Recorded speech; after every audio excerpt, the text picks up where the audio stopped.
Hello everyone, it's me again, Burntam, DIY TV, panibagong araw at panibagong vlog na naman tayo mga ka-DIY. Sa araw na to, meron ulit tayong ituturo sa inyo na basic tutorial. Napaka-importante ito, kaya huwag kayong maglilipat ng channel. Patapusin nyo itong video, medyo mahaba-haba to at medyo may kahirapan itong gagawin natin. Pero para sa mga nagtatanong at nagre-request kung paano natin iayos yung wirings ni Griffin 180 natin, kasi mostly ngayon ng owners ay nagkakaproblema o nagkaka-issue sa mga wirings ng Griffin nila. Pero bago natin tuloy yung video, syempre bigyan muna natin ng pansin yung bagong tarp natin. Napakaganda. Yan po ay gawa ni Boss EI, yung pinaka main admin natin sa Euro Griffin community. Yan, si Boss EI from Laguna. Siya po yung gumawa ng bagong logo design natin. At syempre yan, napakaangas mga ka-DIY. Tapos syempre shoutout din natin yung grupo natin dito, Griffin 180 Pangasinan chapters, yan, riders group. At syempre shoutout natin lahat ng mga Griffin 180 clubs, groups, yan, nationwide, mula Luzon, Visayas at Mindanao. Shoutout natin si Boss JC Garcia Vlogs. Nyo na rin po mga ka-DIY, follow niyo yung Facebook page niya. At syempre yung Vice President natin dito, si Duke Hugitrician, paki-subscribe and follow na rin po yung Facebook page niya. Kasama din natin ang vlogger at member ng Griffin Pangasinan Riders Group. Yan. So ayan, sa mga gusto magpagawa ng logo design nila, sa may mga negosyo, mga vloggers natin dyan, pwede kayong i-contact, i-PM nyo siya sa Facebook page niya, EI, yun lang po. Hanapin nyo lang po sa Facebook. Shoutout din natin si Alon's Vlog, pag-subscribe ng YouTube channel at Facebook niya, pag-follow na rin po mga ka-DIY. At syempre yung mga tropa natin dito, Draymond Brown, Joey Panimbatan, Jeffrey Domingo, at syempre si Romel Mitran from Olongapo, member din natin sa Olongapo, Zambales. Napakalayo pero nag-member sa atin dito sa Pangasinan chapter. So ayan mga ka-DIY, para hindi natin habaan yung introduction natin, maulang araw na naman dito sa Pangasinan. Yan, makulimlim na po at napaka-importante or informative itong ituturo namin sa inyo sa ngayong araw. Kaya watch and learn. So tara! Ang gagawin natin pala dito mga ka-DIY ay mag-wiring management tayo. Aayusin natin yung wirings ni Griffin 180 natin. Pwede nating i-wrap o i-rebalot na tinatawag nila. Kasi ang wires po niya dito mga ka-DIY nandito sa silong. So pagka kasama mo lagi sa trabaho yung Griffin mo, syempre mototaxi, mabaha o maulan yung lugar mo, maraming nagluloko talaga kasi nasa silong lang yung wire. So ang gagawin natin ay i-relocate natin sa taas. So tara, gamit lang tayo mga ka-DIY ng Philip, isang mahaba at isang maiksi. Ito lang po yung tools na gagamitin nyo. At syempre yung pambalot natin, yan, meron to sa Lazada or sa Shopee, pambalot ng wires. At syempre tape, electrical tape. Ang gamit ko pong tape dito ay Naito brand. Yan ba yung tape ko? Ito Naito, made in Taiwan. Yan, napakagandang klase kasi malambot at madikit, makapit. Tara, angas oh, napakaganda. Ito yung bagong design natin. So dito mga ka-DIY, lagi nyong tatandaan, mag-ingat kayo sa pagtatanggal ng fairings kasi baka babalian kayo ng liig ng ano niya, yung mga clip. Okay, tapos merong procedure to, proper procedure kung ano yung mga uunahin yung tatanggalin. So importante ito mga ka-DIY. So unahin natin itong tinatawag nilang parang X. Tapos itong footboard dito, tatanggalin natin yan. Tapos ito sa may baba. Tapos itong leg shield. Okay, so umpisa na natin. Medyo mahaba-haba ito mga ka-DIY. Gumagawa ko nito, hindi pwede magmadali dito kasi very technical to. Wirings po kasi ito. Ayan. Nalaman ko sa iba dyan, yung mga nagpaparibalot o nagpaparelocate ng wires nila, 1.5 daw yung bayad, 1,000, 1.5, depende po sa lugar siguro. Tapos meron dito, taas nyo lang ito, isa lang naman na tornilyo. Napaka-importante ito na huwag nyo kakalimutan to, baka makalimutan nyo to, bigla nyo hugutin yan, putol. So yan, ito lumuwag na rin yan eh. 1, 2, 3, yun, 4, 5, so 5. Tapos angatin nyo lang, dito ko tayo mag-start. Yan, tapos dito, yan, Yan. Medyo tutunog to. Ingat lang. Yun. Tanggal. Yung sinasabi ko sa may loob ng gas tank. Yan. So, sinasabi kong mag-ingat po kayo kasi nakailang baklas na ako nito, naputulan o nabalian na ako ito. Yan, parang ganito yan. Nabali na. Dito yan dapat eh. Yan. So, nabali na. Wala na. Kahit naglagyan mo ng sugar, wala na. Okay? So, lagay natin dyan. Yan, nakikita nyo na yung mga relay, yung fuse box. Tapos, next, ito. Tanggalin natin. Yan. So, may footboard. Yung tornilyo naman, yung malalaki, hindi nyo naman yung papagbabaligtaran. Kasi, yan. Tapos, tanggalin natin to, yung rubber sa footboard. Tandahan nyo para hindi rin mabali to o maputol. Yan, maraming tornilyo dito mga ka-DIY. Mas maganda, meron kayong lagay ng tornilyo ninyo. Yan, tanggalin natin lahat to.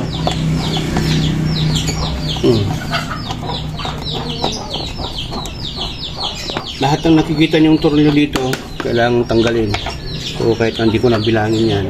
Marumi oh. Dapat pag nagpapakarwas kayo, patanggal nyo to. Itong rubber na to para malinisan. Tapos, additional na rin, dito yung radiator reservoir o reservoir. Pwede nyong dagdagan to, silip-silipin nyo every month. Pag wala na, top up nyo lang, dagdagan nyo lang. Same color ah, kung kulay blue, blue, kung kulay green, green.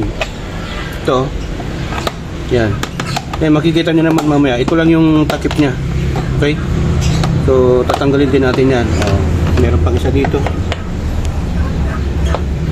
Parang apat to na malaki eh. Tapos ito naman, tanggalin natin lahat to kasi hindi natin to mababaklas. Nakadikit kasi to sa may bangka sa may ilalim. Pag samasamahin nyo na yung tornilyo, maganda sana to nakaangat yung motor eh para hindi na mahirapan. Sakit sa bewang to sa likod pag matanda ka na. Yan, so tanggalan natin to. Yan, okay, dito ko sa bila para makita nila.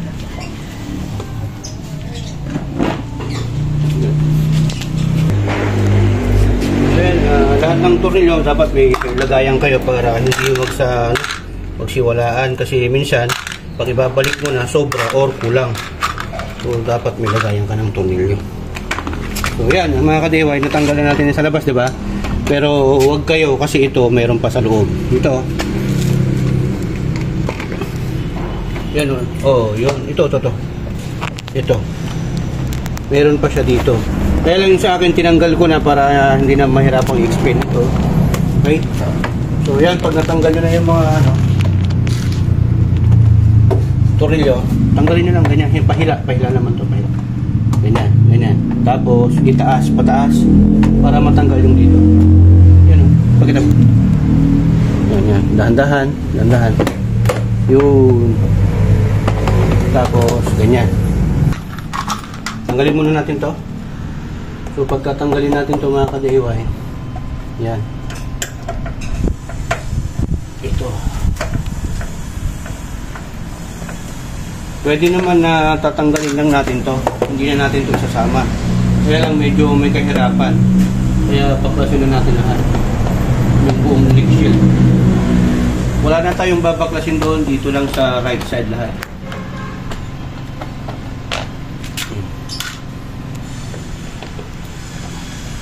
Yan. So lahat ng tornilyo tanggalin nyo. Tapos dito, harap. Ito. Siya dito. Tapos ito. Dami. Kaya meron tayong maliit na Phillips screw kasi yan babangga, oh. Kaya ito yun. Marami talagang kailangan tanggalin para ma-expose natin yung mga wires dito, yung pagtatanggalan natin ng ECU, rectifier charger. Nandyan kasi sa loob, yan, oh. Yan natin tatanggalin, i-relocate. Napakadami, parang halos same sa Aerox kung paano baklasin. Meron pang pinakamalupit dito mga ka-DIY. Tatanggalin natin nandito sa loob-loob dito. Ay, medyo mayo dito siya, eh. Hindi mo talaga makikita, dudukutin mo. Nandito siya. Kung mahirapan kayo dito, hindi nyo makita. Ito ang diskarte. Dito kasi. Yan, ganun. Lahat, basta dahan-dahan. Nandito lang siya, eh. Yan mga ka-DIY, oh. Yun, oh. Kita ba?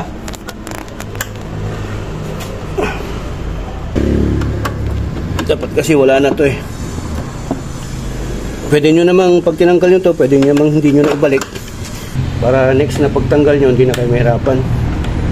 Medyo mahirap talaga to. So, yun. Dito yun mga ka-DIY, oh. Yung sinasabi ko, ito, yung tinanggal natin. Napakahirap tanggalin to pag nasa loob, pag ganyan. Pwede rin dito. Pag nahirapan kasi ako kasi nandito na yung LED natin. Yan, additional info. Bracket, yung ginamit natin na MDL bracket pang Aerox version 2. Yan, dito lang natin nilagay. Plug and play lang yan. Meron na talagang salpakan dito. So, ito yung sinasabi ko. Pag wala to, madali lang dukutin. Kaya lang, meron kasi to kaya mabangga. Pag nyo na lang ganyan, hindi naman yan na yung magagalaw, eh. Ganyan lang. Pwede na yan. So, yan mga ka-DIY. Ito na po yung sinasabi ko sa inyo.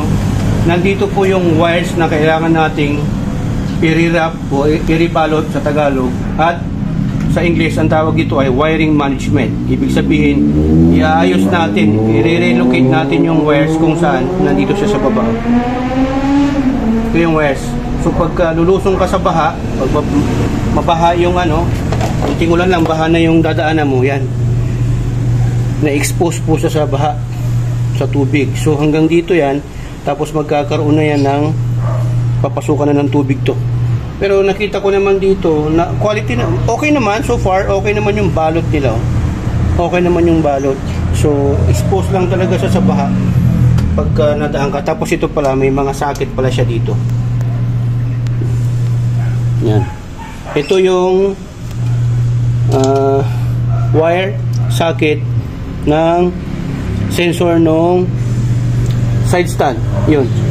Ibig sabihin, pag nakalagay ito, hindi mo siya mapapa-start dito pag naka-side stand. Pakita ko sa inyo. Or mamaya, gawa na lang tayo ng panibagong video. Pahapyaw lang. Tignan mo. Diba, nakapasok yung socket ng sensor ng side stand. Yan ang safety features. Pag naka-side stand, di mo yan mapapandar. Yan, o. Kahit anong gawin mo.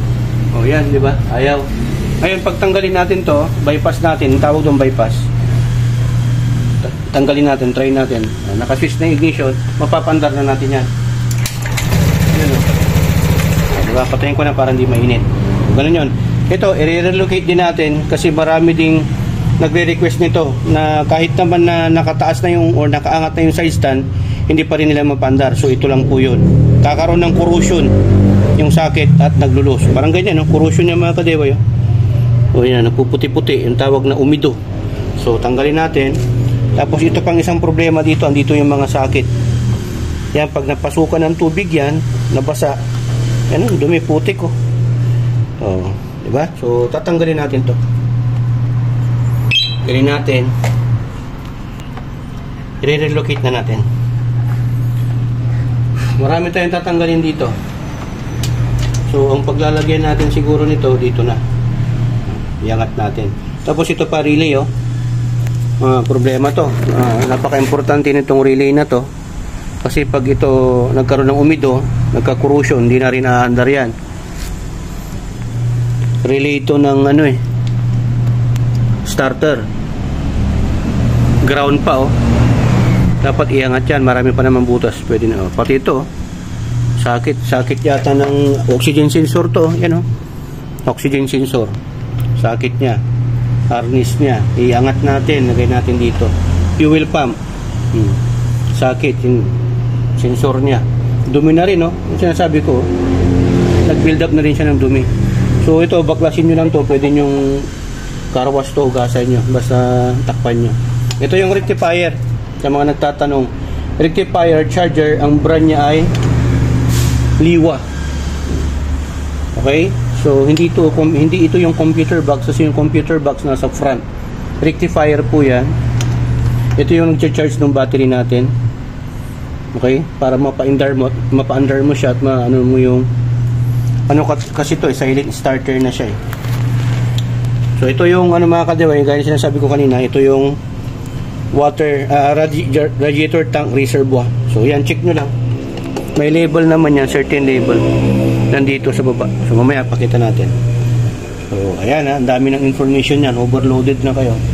So ang gagawin na lang muna natin ngayon ay natin to, tanggalin muna natin lahat ng mga sakit, kasi medyo mahirap talaga siyang tignan na i-relocate. Okay, so siguro check ko mamaya kung i-rebalot ko pa o hindi na. So dito na tayo mga ka-DIY, medyo technical to. Itong gagawin ko, kung gagayahin nyo as mag-DIY kayo, ingat kayo sa pagtatanggal ng mga sakit sa mga sensors, kasi baka maputulan kayo, mabalian kayo. Okay, so ngayon ang gagawin natin, dito muna tayo mag-start yung mga sakit na to. Merong pinipindot dito para matanggal mo, hindi yung basta hugot ka lang ng hugot. Yan, okay, so natanggal natin. I-check nyo para sa mga possible na corrosion, linisan nyo lang yan, lagyan nyo ng contact cleaner, tapos ito pipindutin mo rin yan, yun, tumunog. Okay, okay na yan. Ito siya, ito ay dito mismo sa makina, yan sundan mo, yan dito siya nakaabang ito. Ano to mga ka-DIY pala, napaka-importanting sakit ito, sa may magneto siya, sa may stator papunta. Yan pakita mo kasi. Yan diyan siya papunta. Ito yung nagpo-produce sakit kung saan manggumula yung kuryente. Siya ang nagpo-produce ng kuryente. Tapos idadaan niya dito. I-convert niya to sa 12 volts. I-charge na yung battery. So napaka-importante yung kahit na start ka ng start tapos hindi mo siya mapaandar, baka ito yung cause. Napasukan ng tubig dito. Yan, magkukorosyon yan. Hanggang sa akala mo buo pa yung wire. Yung pala nagkurod na yan, may putol na siya dyan, hindi mo makikita kasi nakabalot na siya. Okay, so yan ang i-relocate natin. Tapos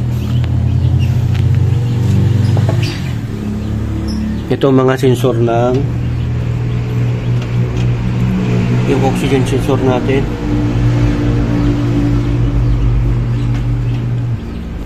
Ito mamaya tanggalin din natin tong ito pala mga ka-DIY, ito ang laging cause ng mga nagtatanong sa akin. Kasi pag nagpapa-motor wash kayo or nadadaan kayo ng basa pag maulan at hindi kayo nagpalagay nitong front fender extension na pang Aerox version 2, yung splash ng tubig pumupunta yan pataas kasi ang rotation ng gulong pa ganyan, paangat siya pa ganyan. So nung pumupunta rito, dumadalo yung tubig dyan, umaagos hanggang sa nasasalo nito. Itong parang balot niya to. Ito naman ay walang butas. So yan, yung tubig dyan, susundan niya, papasok dito. Ito, papasok dito yung tubig. Okay? Hanggang sa magkakaroon ng pundo ng tubig dito, mabubulok yung mga wires dyan sa loob. So, mapuputulan kayo, magkukorosyon siya. Parang ganyan. Kailangan din natin tanggalin to para ma-relocate natin. Pipindutin mo lang din to. Yan, dahan-dahan lang.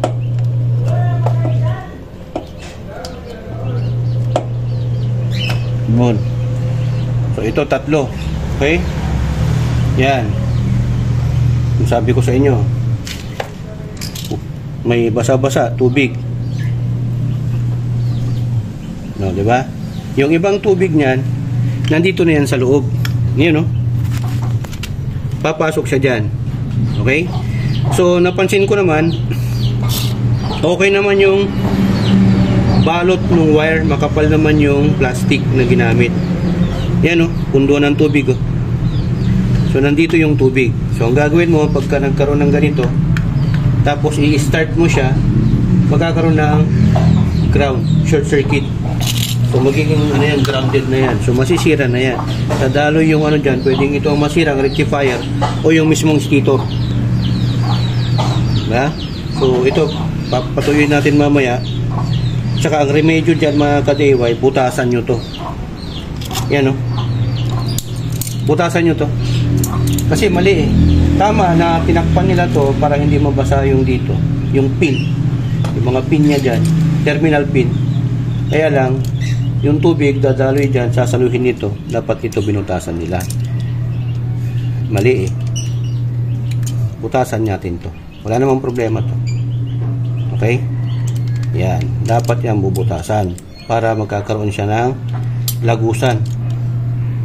Yan. Diba? Pag binutasan nyo, ganyan lang yan. Huwag nyo na lang tanggalin. So, pag nagkaroon siya ng tubig dito, hindi na magpupundo yung tubig. Aagos na siya. Hindi na papasok dyan sa loob. So, ayan mga ka-DIY, just in case na pagtanggal nyo to, itong socket na to na harness, may tubig, i-ano nyo lang, ibabaan yung paganyan, tapos patulo nyo lang, ganyan o, yan, dami pa pala. Dito siya lumalabas o. May lumabas dito na tubig, tapos dito rin. Ibig sabihin, 5 months na rin to eh. Si Griffin natin, ang pangalan niya, Black Mamba, 5 months na rin siya. So, nakailang motor wash na rin ako at nagagamit ko rin to pagka umuulan, naabutan tayo. So, ayan po yung pundo niya. Buti nga naman at hindi naman nagkakaproblema sa wirings. Wala namang isyong wirings to eh. Ginawa ko lang to na i-relocate yung wirings for the sake sa mga followers and viewers natin, subscribers natin, kasi kung paano daw nila gawin. Kasi nagluloko. Ang dami na pong nagsauli kasi hindi nila mapatino. Ito lang po yung remedyo. Kaya huwag na kayo matakot. Okay?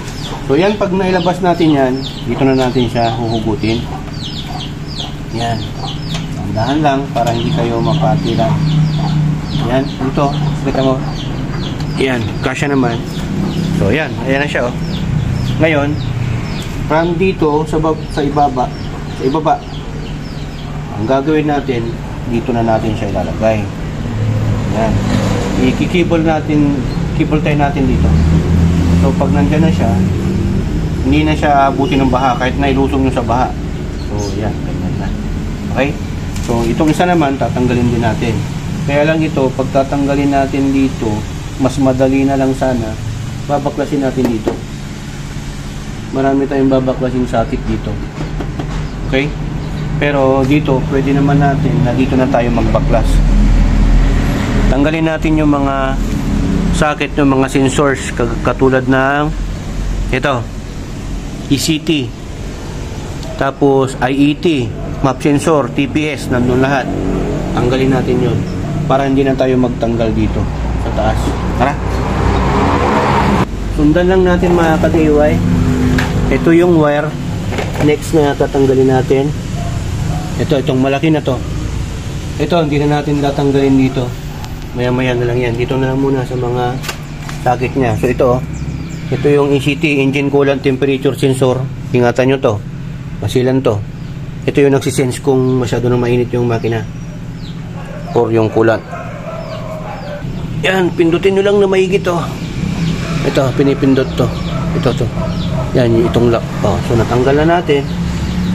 Tapos sundan pa natin yung iba na papunta ito. Yung wires nito. Kailangan natin bunutin to mga to. Yan. Yun. TPS,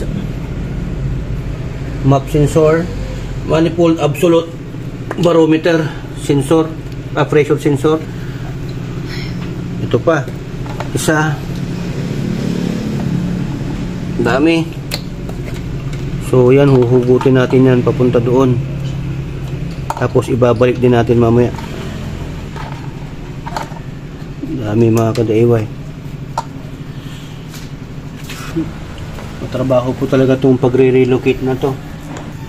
So ayan mga ka-DIY, kailangan din natin tanggalin yung ground. Ito, size 8. Medyo matrabaho talaga to. Dilim kasi dito eh. Yun.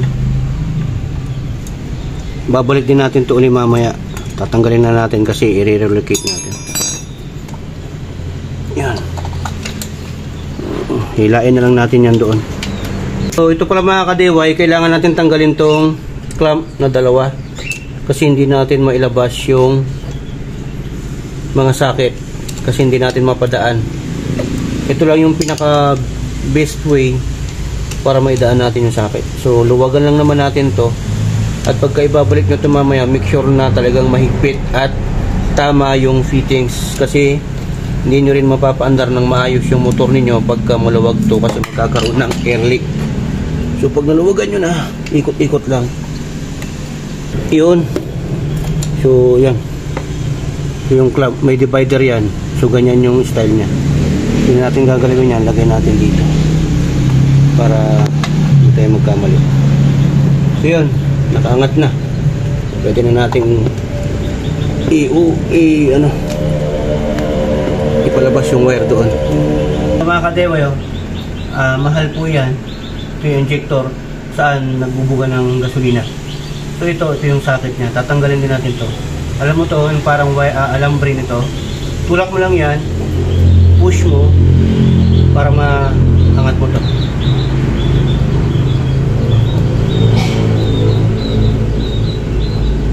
Yan, kailangan i-push, hindi yung basta inuhubog, mababalit. So yan, hindi natin tanggalin. So dahan-dahan nating tanggalin to mga ka-DIY kasi napaka-importante nitong mga socket ng sensor na to.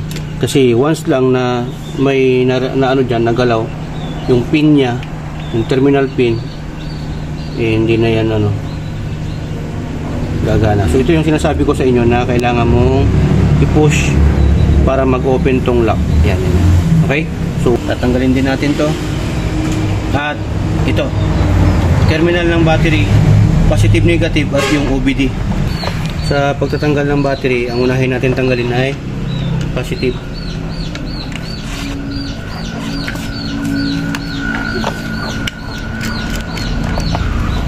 Tanggalan natin yan. Baba lang natin.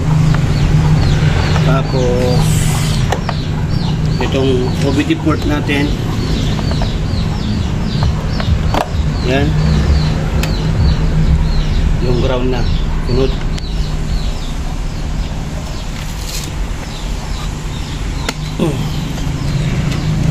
Hinigpitan ko talaga ito ng maigi kasi hindi pwedeng to naglulus, para maayos yung andar niya, yung pag-start niya, yung contact. Napaka-importante, supply po kasi ito ng kuryente. Yan, nagkakalawang na, mamaya lagyan natin ng grasa. Yan lang ang solusyon para maiwasan yung build up ng kalawang. So yan, ibaba na natin. Tatlo naman dito sa taas, positive, negative wires ng battery, OBD port. So tatanggalin natin to. Palitan na lang natin ng cable tie. Okay, ayan na, lapit na. Yun o, kailangan natin tanggalin yung ground. Kung naman yung tools doon. So dito naman ang part mga ka-DIY, ito na, medyo malapit na tayo sa katotohanan. Dito natin tanggalin to. Nakikita nyo itong kulay green na wires, tatlo yan. Tawag po dyan ay body ground. Pag sinabing body ground, lahat po ng bakal dito sa motor natin, sa gripin natin, lahat ng bakal, yan po ay body. Katawan niya yan, chassis. Yan ang susupply ng ground sa lahat. Okay? So dapat din ito, just in case may putol dito, lagi nyo rin i-check. Pagka nagluluko yung wirings ninyo, may putol yan, kailangan nyo palitan. So napansin ko dito, meron siyang grasa. Yan. So tama yung ginawa ng Kasa o ng Mitsubishi kasi may grasa siya. Yan. para maiwasan mag-build up ng corrosion. Kasi napaka-importante ang ground sa lahat ng sasakyan, pati sa 4 wheels. Hindi gagana pag mahina yung ground niya. Tanggalin na rin natin to. I-relocate natin. Lagay natin dito sa taas.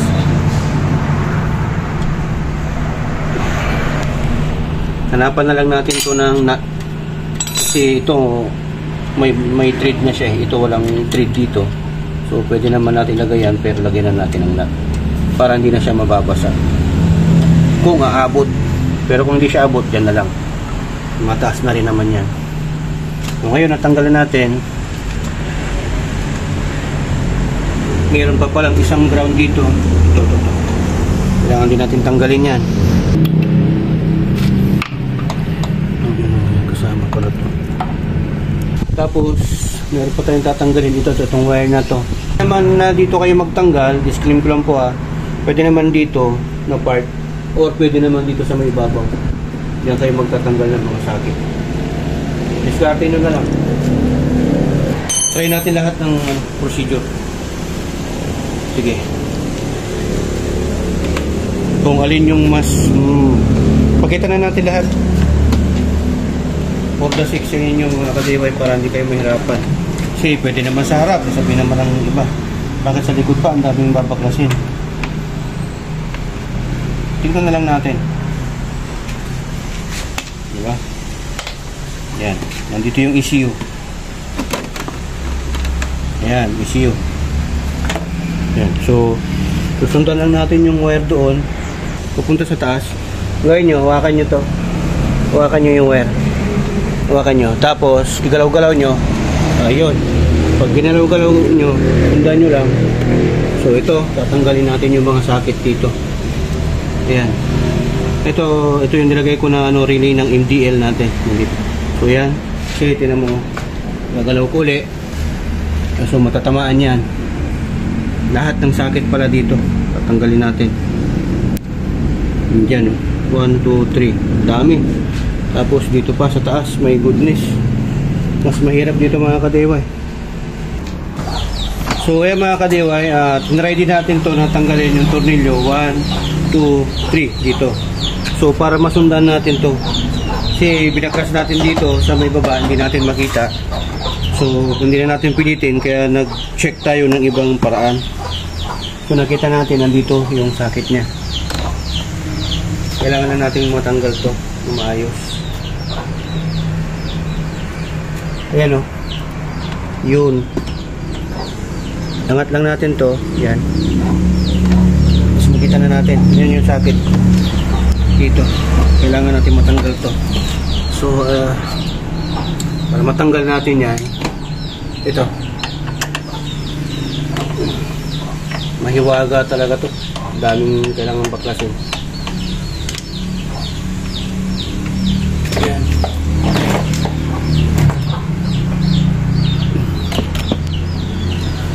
Okay. Angat lang yan para maano natin to, ma-access natin tong tornilyo dito.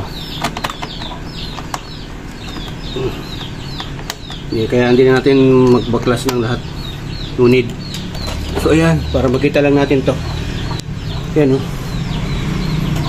Putulin na lang din natin tong cable tie. Yun. Yan. Ayan na. Lapit-lapit na. Hindi lang. Ano yung gunting dumi.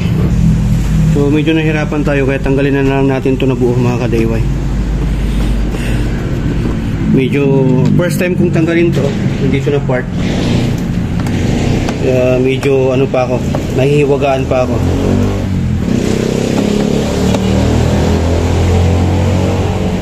Itong part na to sa may puwitan. Try natin na mailabas ito. Buo siya eh. Kailangan natin baklasin ito. Nilo. Same procedure sa kabila ang gagawin natin. Yan. Yan. Yan. Oops. Ito sabi kong dahan-dahan natin. Yun. Natanggal na mga kadiway. Ito na. Lumabas na. Malilinisan na rin natin. Yan, first time. It was my first time to remove this thing. Sa may bandang lugar. Ayan. Sa wakas. Nadali ko rin. Hindi tayo nabalian. Okay lang. So far. Tapos, i-retighten na lang din natin to. Yung mga tornilyo para hindi malaglag. So, ganyan po yung isura niya. Yan. Napakadami. Yun na, may nakaabang siya dito. Ito, wala siyang nakalagay. Nakaabang lang. So, tanggalin na natin. Ito siguro yung sa brake lamp. Ito, brake lamp. Yan yun. Okay, ito yung socket. Yan o, tama.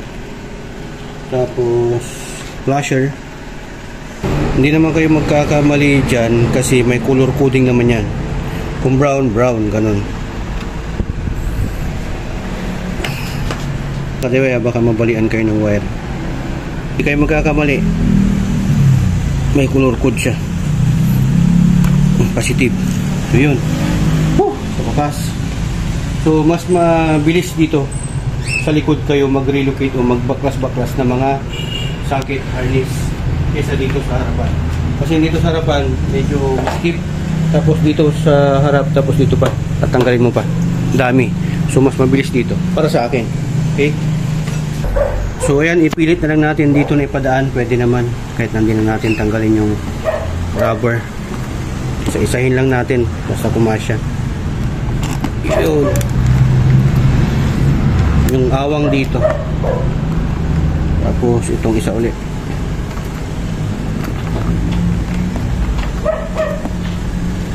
Yan, dahan-dahan lang na itulak.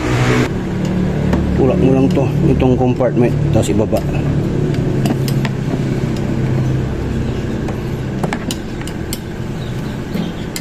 Yun. Tapos dito na, sa dulo.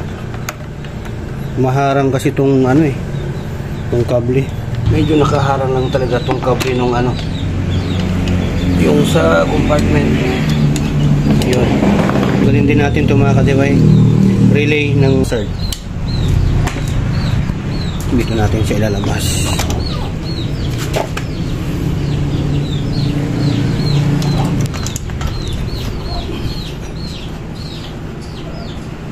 Isa.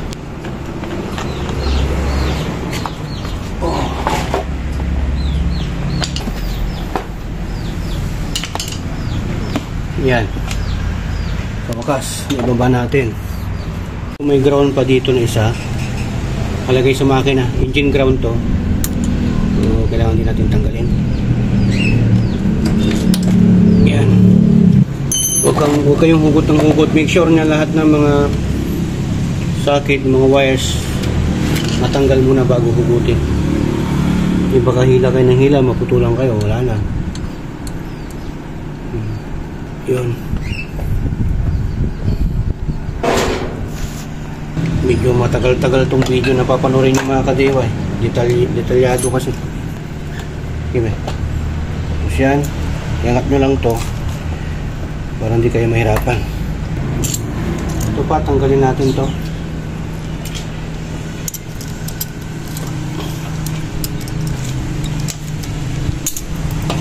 Sa may fuel pump. Tanggalin din natin. Dahan lang. Yun. Itong mga relay. Tatanggalin natin to. Yan, tulak nyo to. Tapos iangat. Pag hindi mo matanggal to, kumukontra, humihila. Yun. Ito pala. Tanggalin natin. Oxygen sensor socket. Yan. Hindi ko na makalimutan. Grabe. Yan ang kadiway.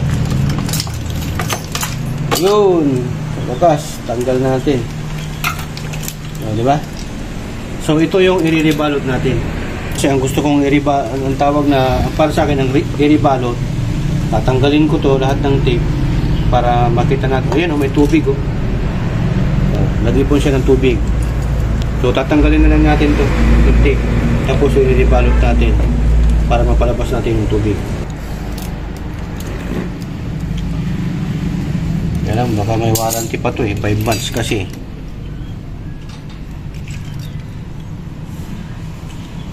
Siguro hindi ko muna to papakailaman kasi baka under warranty pa to. Sayang naman yung warranty natin. Okay? Ang gawin na lang natin ay rebalot. Titipan na lang natin. Kasi okay naman to wala namang problema sa wirings nya. One click naman yung starting nya. Ito pwede ito. Na ito yung gagamitin nyo. Kasi ito may ano din to tape. Ganyan. Ito siya. Yan. Ito yan. Yan.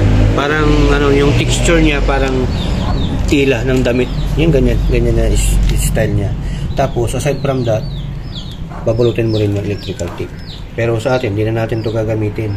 Gagawin natin after ng warranty na lang niya, tatanggalin natin lahat yan, tapos saka natin lalagyan ito. Kasi ito, hindi na natin to i-rebalot kasi okay na to, makapal na yung ginamit, magandang klase. Ito na lang. Punasan muna natin. Pag ginawa nyo to, basta sa inyo pa rin yung decision kung i-rebalot nyo o hindi. Disclaim ko lang ha. Pero mas maganda rebalot nyo pag tapos na yung warranty. No? Yan, pag okay na yan. Ito, lilinisan na rin natin ito mamaya. So, ayan, napunasan na po natin mga ka-DIY. So, kung nakikita nyo, ito po yung tangke. 6.5 liters, almost 7 liters po yan yung capacity. So, pagka magtatanggal ka rin ng tambutso, andito yung stud. Yan. Lagi nyo i-maintain to siguro mga sa isang buwan, isang beses. Kasi mahirap din talaga magbaklas ng mga fairings. Kasi pag hindi nyo i-maintain to na linis-linisan, magbibuild up yung mga likabo. Oxygen plus hydrogen, magiging kalawang po yan. So yan, naribalot na rin natin ng kunti. Ang gagawin na lang natin ay ibabalik natin. So, mamaya, hindi ko na masyadong ipapakita kasi ang importante lang naman kung paano baklasin itong mga to. Tapos pag ibabalik ko na itong mga to, doon mamaya, doon ko na lang ipapakita ng detalyado. So yung ground, ito natin nilagay. Salpak na natin itong mga ka-DIY. So doon pa rin natin ibabalik. So ito kailangan maigpit. Hindi ko na to, hindi ko na siya nilibalot kasi okay naman. Tapos to balik na rin natin. Relay. Tapos itong fuse box. Yan, yung fuse box lagay na natin. Yun, hindi naman na to maabutan. Kasi pag pinaabot mo pa hanggang dito yung sira na tong rectifier mo. So, yan, wala nang wire sa baba. Ito namang isa. Yan.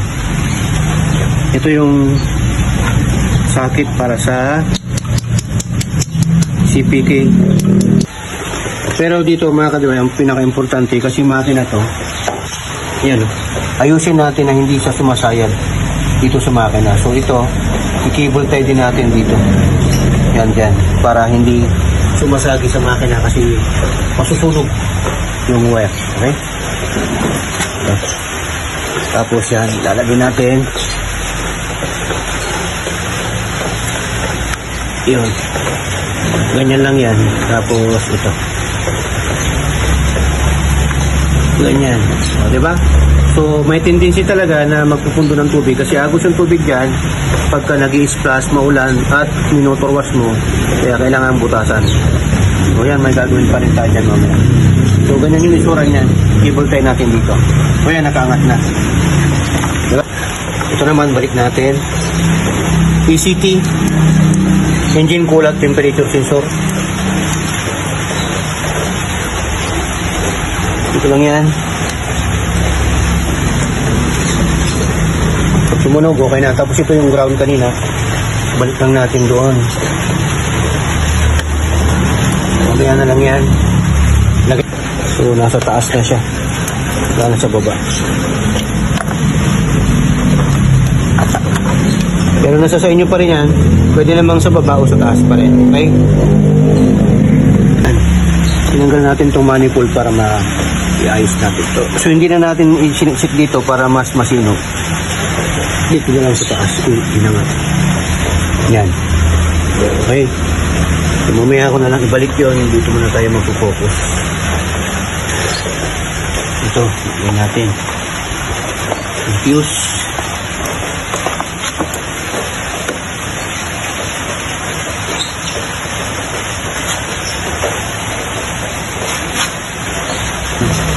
Relay. Diyan, tapos balik na natin to. Lapit-lapit na. Actually, tapos na. Ito na lang. Tapos, lagyan na natin yung clearings. Paliwanag lang ng konti, tapos okay na to. Basta. Lagyan natin ng konting grasa para iwas build up ng corrosion. So, ito brown.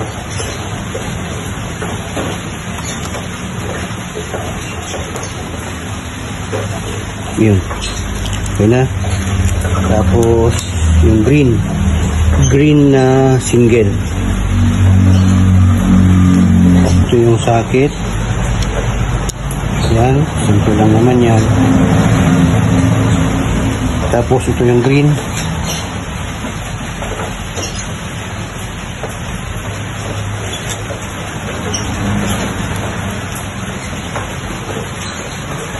Nag-lock na. Make sure na maglalak. Tapos yung blue.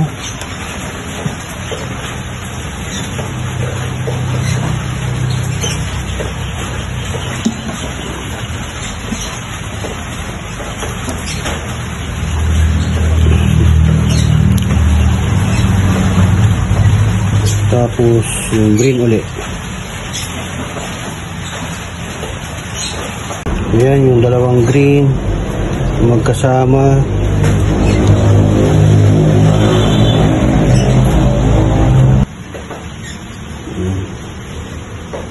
Just in case na magkamali kayo dito kasi maraming green actually. Hindi naman yan iilaw. So pwede nyo namang pagbalik-balik ta rin. Ayan. Tapos yung orange. Yan.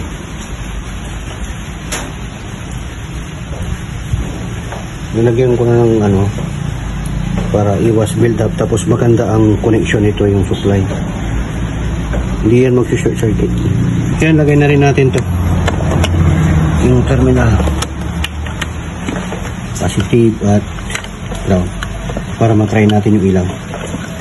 So dito naman lagyan natin ng grasa. Ating hawakan. Ano, nag-build up na nga ng corrosion. Kalawang pagka kinakarwas kasi ito. Ay, motor wash pala. Remind ko lang po ha, pag nagbabaklas po kayo ng terminal ng battery, ang unang tinatanggal ay positive. At ang unang binabalik ay ang ground para iwas short circuit, para hindi pa gumapang, just in case na meron kayong napagtabi o napagdikit na wire na positive at negative, hindi agad gagapang yung supply ng kuryente. Size 8 yung ano tinanggal natin, yun lang din ang ibabalik natin. Yan. Ground to para sa makina. Yun. So okay na yan. So dito naman tayo. Medyo madilim na. So yan, binalik pa rin natin sa dati kung saan yung location niya, tapos lagay na rin natin to. Okay. Yan, may divider yan. So sa paglalagay niyan, pasok muna natin to. Make sure na nakapasok yung sagad.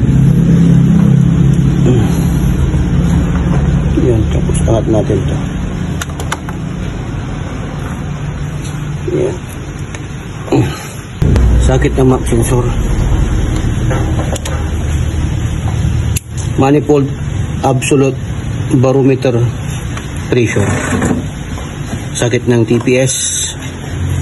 Throttle position sensor ay 80. Tapos yung ignition coil Yan. Tapos yung ground, balik na rin natin. Kailangan kasi ng mga body ground para mas dumaloy ng malakas yung kuryente. Yan ang nagbibigay ng supply sa lahat ng mga positive, mga sensor. Ipitan na natin.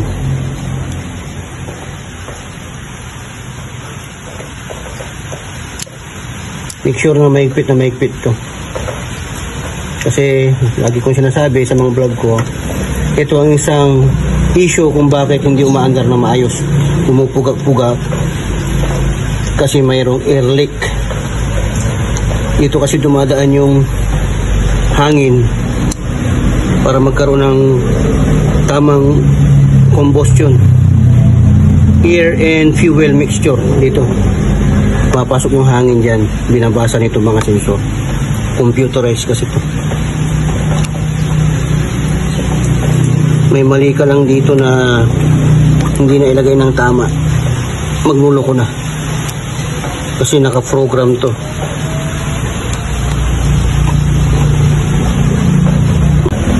Ito naman yung socket kung saan sinusuplayan niya ng tamang bolt itong injector para yun ang ibubungan niya. So tapat lang natin na maayos. Kailangan natin i-push uli para pumasok. Yun, okay na. So yung mga kanibayan, ginawa natin dito kasi nagpupundo ng tubig. Tinanggal natin yung tape na luma, tapos nire-tape natin. Yan. Pero ang gagawin ko, hindi ko na siya isasagad. Kailangan na meron siyang gap para hindi tumuloy yung tubig dito sa wire. Yan. Hindi pwede yung hanggang dito naka-tape siya kasi diretso pasok yung tubig. Sinasalo kasi niya eh.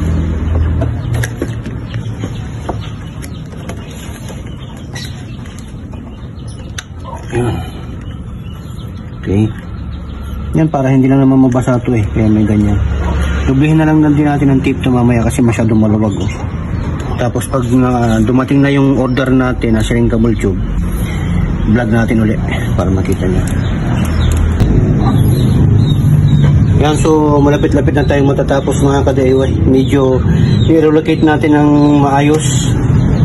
Tapos yan, ito yung sakit dito sa papuntang makina. Tapos yung relay na nandito nakalagay, nandito yan kanina sa baba, nilagay na rin natin dito. Starter relay stator. Yan, sumunod dito yan papunta. Tapos ito binalik ko lang din to. Tapos yung ground, binalik ko na rin yung ground. Ito nirelocate natin dito. Yan. Tapos ito lahat, itong mga sakit na to papunta rin dito yan sa magneto. Tapos itong oxygen sensor na sakit nandito yan sa baba. Pati itong side stand sensor na sakit nandyan sa baba dito. Pati itong wire na to nandyan. So nilagay na rin natin dito sa taas. Yan. Tapos ito, ano na lang natin ng cable tie dito. Yan, napakamasinop na. Ganyan yung itsura niya mamaya.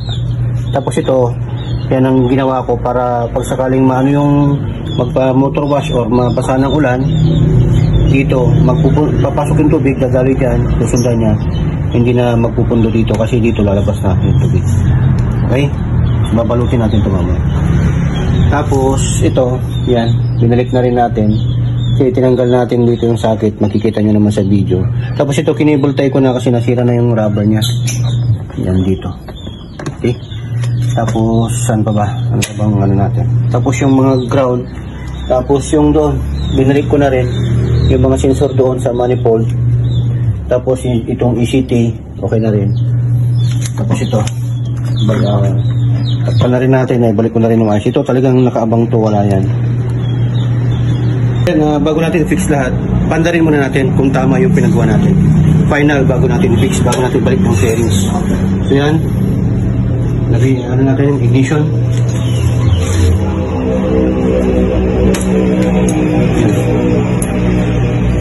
Yan, dumaloy na, natapos na yung animation. Bago natin pandarin, ayaw umandar. So, ibig sabihin pag ayaw mandar, naka-side stand yan. So, tatanggalin natin yung side stand. Yan yung safety features na pagka naka-side stand, hindi siya andar. Dapat ganyan. So, pandarin natin. Gamit yung left brake lang. Brake light switch na left. Okay? So, that. Walang check engine. Importante walang check engine. Pag nagwa-wiring ka o rewiring, dapat walang check engine. Patayin natin ulit. Sundin natin. Patapusin natin yung emission. Ayun, may check engine. Dapat lalabas yan. Tapos pag napaandar natin, mawawala. Andarin natin sa kanan. Nawala. Good. So, ibaba natin to. Pagka binaba natin yung side stand, dapat mamamatay yung makina. Namatay. So, okay lahat ng pinagawa natin. Flasher. Left, right. Brake lamp. Okay. Park light. Okay, meron. Harapan, headlight natin. Nagagana yung headlight. Passing. Headlight, low, high. So, okay siya. MDL. So, okay lahat. So, yun, goods yung pinagawa natin mga ka-DIY. So, ang gagawin na lang natin ngayon ay babalik natin yung fairings niya. Okay? So, pipix na natin kasi napunasan na rin natin to. Napunasan na rin natin mula doon hanggang doon. So, balik na natin yung fairings. Okay? So, yan. Yaman natin na nabuksan na natin to. Pitan na lang natin to kasi minsan ito yung mga kumakalansin. Maluwag. Yan. Tapos, ito na rin pala mga ka-DIY yung sa may compartment natin para umangat. Dito yung cable niya. Okay? Yan. Tapos ito, hinigpitan ko na rin to kanina. Bago nyo balik, higpitan nyo na lang din to. Nahin natin lagi dito sa may bandang pita. Ayan, pagpasok. May pit ng ilaw. Tapos pababa. Ganyan. Yan. Yan. Yun. So, pulap-pulap lang natin. Ito. Dahan-dahan lang ito mga to. Yan. Susubo ng konti pag ganun. Tapos ilagay na natin dito. May tornilyo dito na kailangan ilagay. Para natin maiurong. Para tumapat. Yan. Tapat natin. Tapos ilagay na natin yung tornilyo. Pero make sure na nandyan yung clamp. Ay, yung clip, ibig ko sabihin. Yun, nalagyan natin. Ganun din sa kabila. Tapat yung mga butas yun. Tapos, ilagay na natin. Mas mahirap pa magtanggal kaysa magbalik mga ka-DIY. Yun. So, okay na yan. Sa taas naman tayo maglalagay. Dito.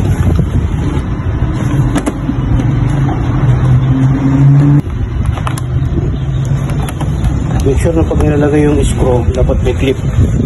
Kasi kahit na ikot kayo ng ikot, hindi yan mag-ihigpit agad.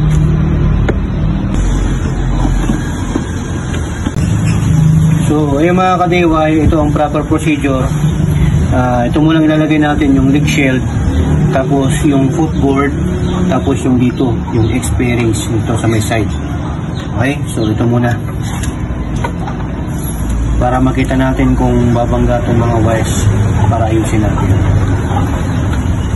So, ang pagbabalik dito sa leg shield mga ka-DIY, make sure niya ito, yung sa may harapan, yung clip dito nakapasok, hindi na sa labas. Tapos, ito yung unahin natin. Yan. Pag okay na yan, saka dito tayo magpuproceed. Kailangan may pasok natin ito dito. Yan. Tapos dito. Yan. So, pag okay na yan mga ka-DIY, dito naman ang next natin na ilagay.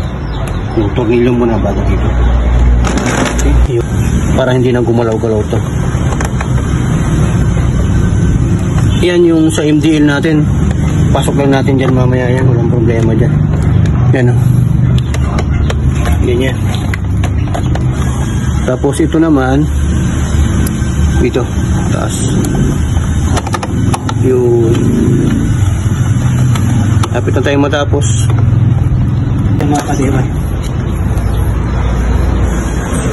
So yan mga ka-DIY. Tapos pag okay na, lagay natin yung dito taas.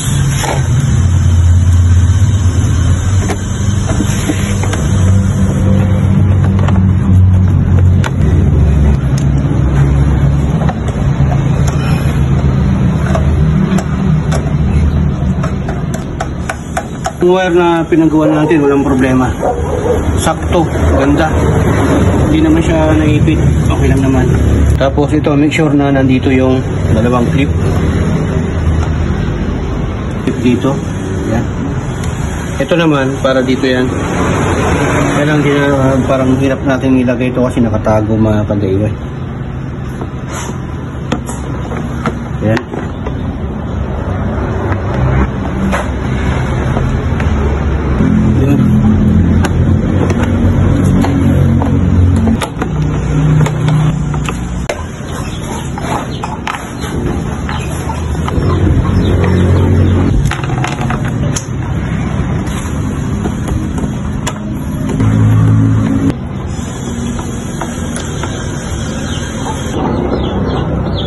Ito, mamaya natin ilalagay pag ilalagay natin yung bearings. Bearings dito.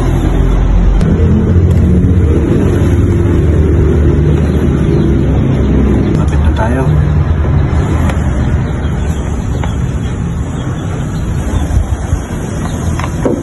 Halos Xerox.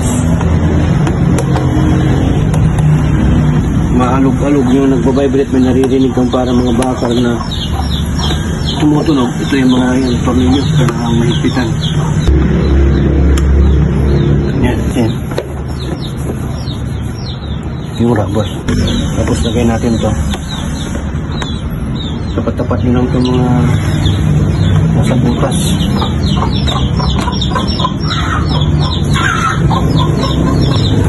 Yan. So ito na mga ka-DIY ang pinaka last part na ilalagay natin. So yan, make sure ko na mayroon siyang clip. Clip dito, clip dito, ito clip. So okay na, malagay na natin. Ito lagay sa may loob ng gas tank. Tapos ito muna.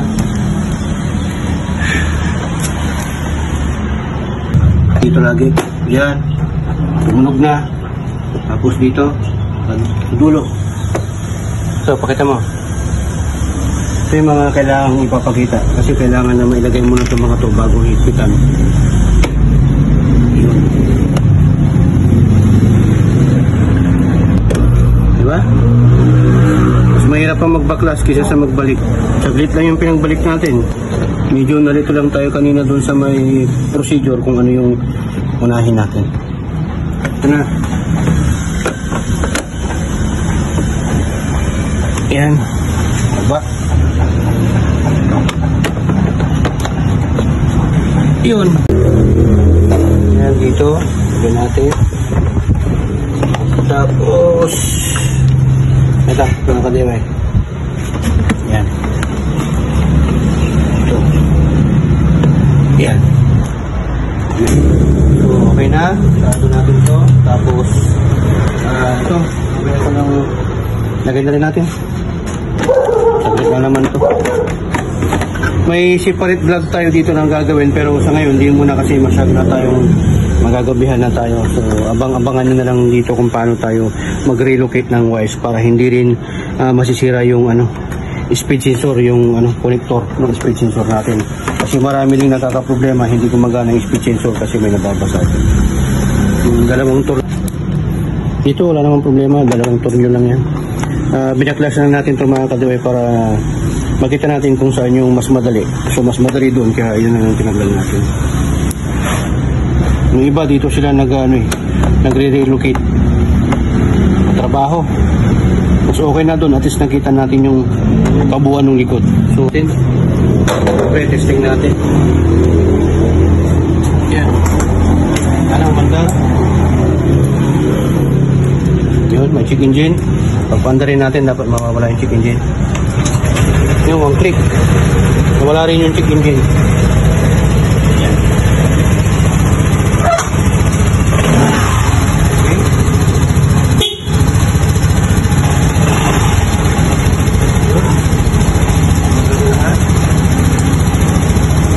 oil, seno.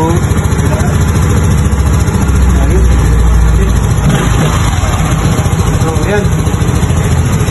Wala namang problema or walang issue naman sa pinag-relocate natin ng wirings kasi pinagtatanggal natin yung mga sensor sa mga sakit. Kung makikita niyo naman kung may problema, may lalabas ng check engine. So all good yung pinagawa natin. So ang ginawa natin ngayon ay kahit naka-side stand tayo, hindi na mamamatay. So try natin to kasi parang mas nakakapagod kasi pag center stand tayo ng center stand mga ka-DIY. Nakakapagod saka mupaanda rin pag umaga, no? So, ganoon lang po yung proper procedure kung paano mag-relocate ng wiring natin sa baba na ilalagay natin sa may taas. Relocation of wiring, rewrapping, tapos wiring management. Ganyan, yan po ang ginawa natin sa vlog na to, yung content niya. Okay? Sundan nyo lang po yung process natin at disclaim ko lang po, ingat po kayo kasi wirings po yan at ingat po kayo pag may lalabas na check engine kasi pagbabaklasin nyo po yung mga sensor. TPS sensor, IET sensor, MAP sensor, oxygen sensor, side stand kill switch sensor, fuel pump sensor, ang daming sensor mga ka-DIY. Isa lang doon na nagkamali, hindi nyo na mapapandar ng maayos to. So ingat po kayo kasi wala po kayong OBD scanner. Ako po meron po akong OBD scanner. Kaya just in case na may lumabas na check engine, ano ko lang po, ito po yung ano ko, yung sinasabi ko sa inyo, meron po tayong OBD scanner na kung saan ilalagay natin dito para matrace natin kung may problema. So share nyo tong video na to kung nagustuhan nyo mga ka-DIY. Napaka-informative to kasi ang dami nang nagsisiulit or nagbabalik ng gripping nila sa kasa kasi hindi nila mapatino. Yun lang po yung problema, relocation of wiring lang po. Okay? Share nyo to at follow na kayo sa Facebook page natin. At syempre visit and mag-join na rin po kayo, mag-member na rin po kayo doon sa main page natin, Euro Griffin 180 Community. At syempre sa page din natin dito sa Pangasinan Riders Group, Euro Griffin 180 Pangasinan Chapter. At syempre subscribe na rin po kayo sa YouTube channel natin. Yan. Para mas marami kayong malaman regarding sa Griffin natin. Applicable din po ito sa Falcon 180 at sa Samurai yung ginawa nating relocation ng wiring. Or applicable din po ito sa lahat ng mga wires na nasa silong. Okay, para hindi mabasa. Ay mga ka-DIY, dito sa SPT, natuto ka na, nakatipid ka pa dahil sa SPT, sharing is caring. Bago natin makalimutan, shoutout natin Alnos Vlog, pag-subscribe sa YouTube channel at pag-follow yung Facebook page niya. At syempre, credit din tayo sa videographer natin si Miesha Natanya. At maraming salamat. To God will be the glory and burn times. Signing off.